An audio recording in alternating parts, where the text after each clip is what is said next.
Muchas gracias. Esto es Desde el Congreso y hoy tenemos la emisión número 82 de esta serie. El anterior, el programa número 81, estuvo dedicado al análisis de las posibilidades que abre la Ley General de Aguas en este país. Ley que, como usted sabe, está en un proceso legislativo interrumpido, pero el proceso ya está abierto, ya se tiene una iniciativa, ya se tienen pues muchos indicios de por dónde van a venir los posicionamientos de los partidos en la discusión final que le dé forma jurídica definitiva a esta ley general. Los marcos de toda esta discusión tienen que ver fundamentalmente con dos cosas: la disponibilidad, el saneamiento, la sustentabilidad del recurso y la forma de hacérsela llegar a los ciudadanos, a los consumidores, ya sean industriales, ya sean domésticos, ya sean agrícolas, y si este derecho humano está en riesgo o no de ser privatizado. Como es costumbre en estos programas, yo le digo a usted que yo eso no lo entiendo, casi nunca entiendo nada, no entiendo eso de lo privatizado y lo no privatizado, pero los diputados que me hacen el favor de estar aquí, ellos sí entienden, ellos sí se lo van a explicar a usted, y tengo mucho gusto en presentarlos.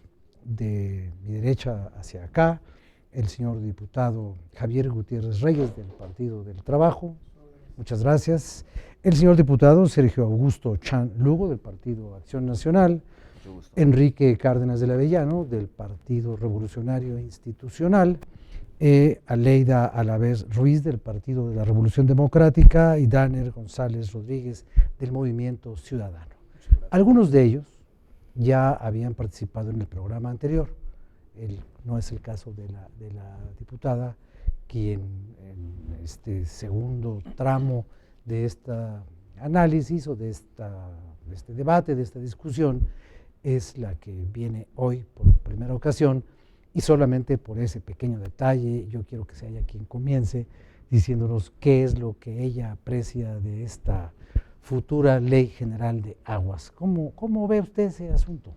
Muchas gracias, muy buenas tardes a todos, a todas.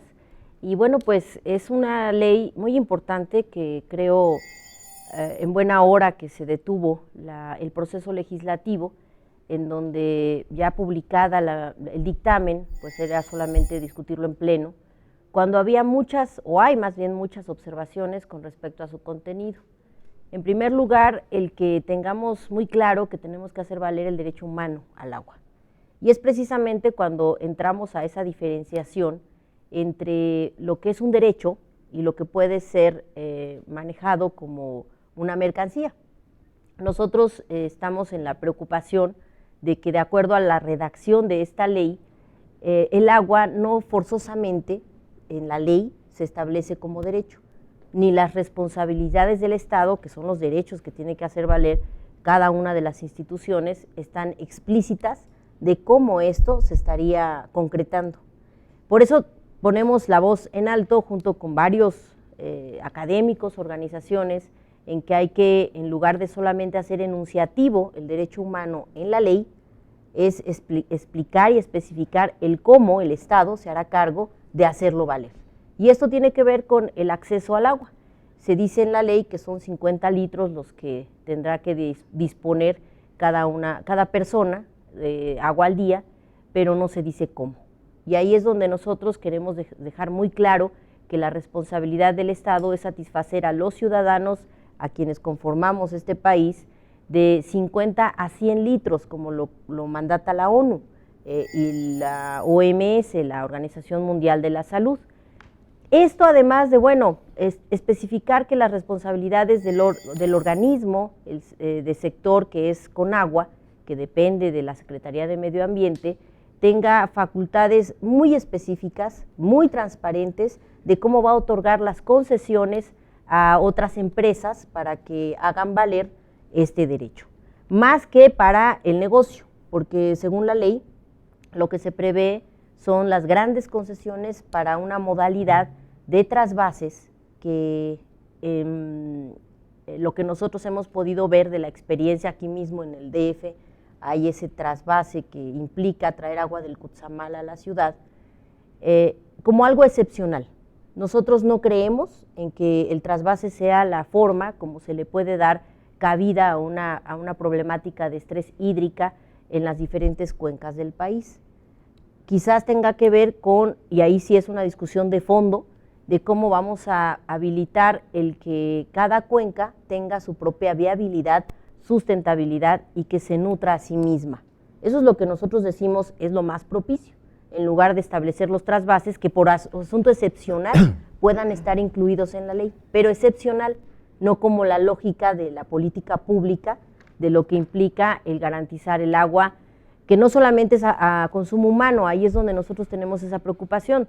La ley dice que el agua podrá ser considerada con su valor económico, eso es una mercancía, y en los trasvases no solamente se posibilita el trasladar el agua de una cuenca a otra, sino la explotación de esa agua.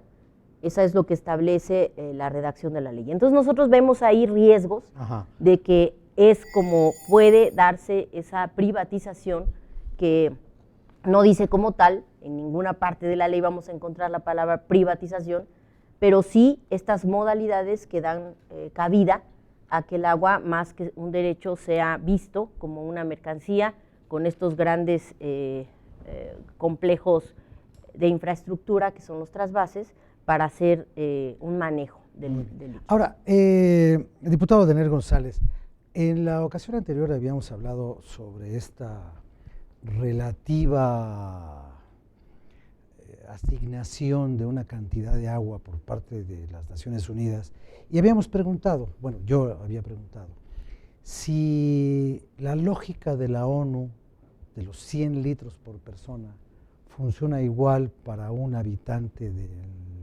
Sahara Oriental, para un habitante de Marruecos o de Argelia, o para un habitante del Amazonas. Porque al hablar del derecho humano al agua, también se tendría que saber en dónde viven esos humanos y cuánta agua hay, pues porque aunque los bosques ayudan a retener y a recuperar el agua en los mantos freáticos, pues no existe en el mundo una sola fábrica de agua. A pesar de que las 3/5 partes del planeta son de agua y el 80 y tantos % del cuerpo suyo y el de la diputada y el de todos nosotros es agua, en algunos casos con whisky, como el mío, en otros sin whisky, pero somos agua y todo es agua, pero resulta que no hay. Y yo me acuerdo que una vez yo andaba en España y vi un acueducto romano y los romanos llevaban agua de un lado para otro. Entonces yo dije, los romanos privatizaban el agua, porque la llevaban de un lugar donde había a un lugar donde no había. Y aquí no sé cómo le vamos a hacer donde no hay, porque este es un país semidesértico. ¿Cómo le hacemos para acoplar la geografía con la política? Sí, hay que matizar. El tema de los derechos humanos, por principio de cuentas tenemos que decir que uno de los principios de los derechos humanos es su universalidad. En ese sentido, la aspiración que debe existir en todo el mundo es que sean aplicables para todos los seres humanos. En el caso específico de México, a nosotros, lo decía también el programa anterior, como legisladores mexicanos, nos preocupa de manera especial que haya una ley de aguas que responda a las necesidades de los mexicanos. ¿Por qué nosotros nos oponemos al presente dictamen y pedimos que se busque la participación de la sociedad civil? El problema no es nominalmente el tema de los trasvases. Se ha explicado que el Cutzamala, por ejemplo, funciona por medio de trasvases. El problema es lo que hay de fondo.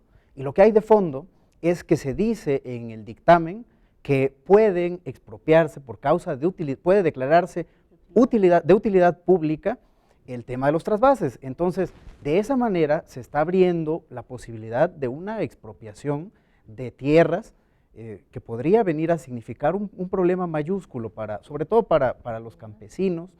Tenemos que recordar aquí que siempre hay que poner de manera especial énfasis en lo fundamental, y lo fundamental es aquí pensar en los que menos tienen. Es como el caso que tiene tanto tiempo de conflicto en Sonora con el pueblo yaqui y los habitantes de Hermosillo, sin duda es un problema que están advirtiendo las organizaciones, la Red de Defensa del Agua, muchos colectivos que han llamado la atención sobre estos temas, sobre los trasvases, sobre las presas, porque estos producen no solamente desabasto de agua en muchos casos, sino el desplazamiento del territorio. Hoy hay más de 120,000 desplazados por el tema de las presas. Entonces, tenemos que decirlo, el punto central al que ellos han aludido es la defensa del territorio. Y el territorio es más allá de los recursos del suelo, pasa por el subsuelo, el aire.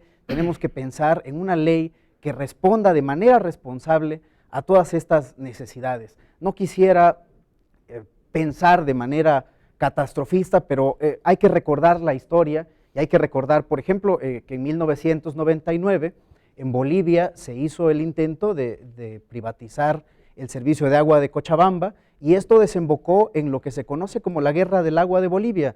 De manera fundamental, en las primeras semanas hubo protestas de maestros, de campesinos y posteriormente se puso peor, pero además un dato fundamental es que en poco tiempo se habían incrementado las tarifas en más del 50%. Déjeme, diputado, que se nos acaba el tiempo del primer bloque y ahorita continuamos con este tema, continuamos con usted para que remate su idea de manera completa, porque ahora que estamos hablando de las guerras del agua, yo me acuerdo que había ahí una especie como de guerrita por una presa allá en Tamaulipas, que se llama El Cuchillo, y entonces El Cuchillo, el gobierno de Nuevo León se peleaba con el gobierno de Tamaulipas, y bueno, y ya no digamos, el último conflicto entre México y Estados Unidos, pues fue porque un río se movió del lugar y entonces se tragó el chamizal.